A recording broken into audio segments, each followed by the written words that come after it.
పాటలు పాడిగా ఉన్నావా? పాటలు పాడు. చేపలు పరిచేవాడిగా ఉన్నావా? చేపలు పరిచే.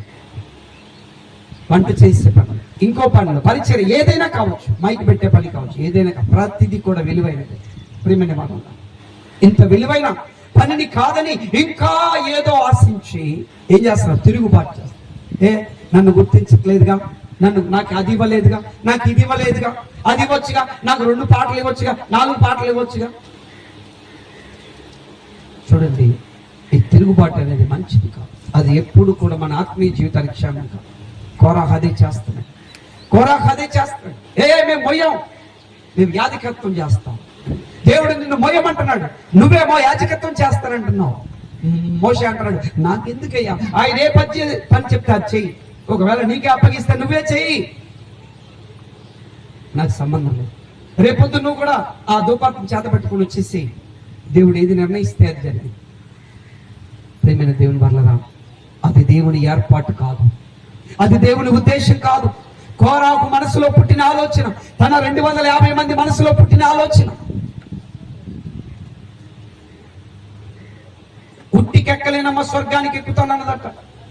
ఈ సంఘములో నలుగురు మధ్యలో సేవకుడికి లోబడలేని నీవు, నలుగురు మధ్యలో అడ్జస్ట్ కాలే నీవు, పరలోకంలో లక్షల మందిలో, కోట్ల మందిలో నువ్వు కూర్చోగలవా? ఇక్కడే పొడుచుకుంటా ఉంటారు. ఒక నువ్వేది మా పక్కన కూర్చో, చర్చిలో నీ కులమైంది నా కులమైంది, ఏమ్మా నీ కులమైంది నా కులమైంది, నువ్వు వచ్చి నా పక్కన కూర్చుంటావా?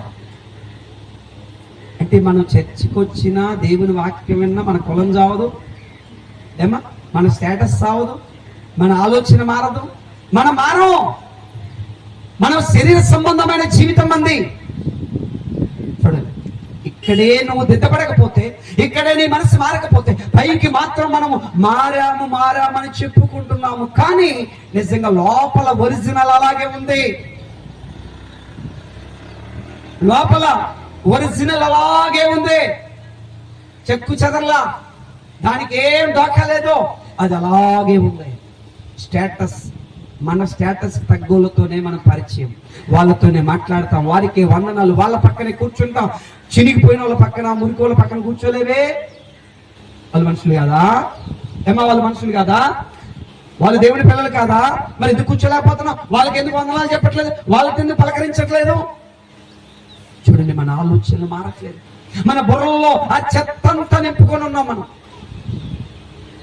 ఒక పైకి నేను కూడా ప్రార్థనకి వెళ్తా. ఏం నీ మనసు మారకుండా, నీ ఆలోచన మారకుండా, నీ పరిస్థితి మారకుండా నువ్వు ప్రార్థనకి వెళ్ళటం వల్ల ఏంటి ప్రయోజనం?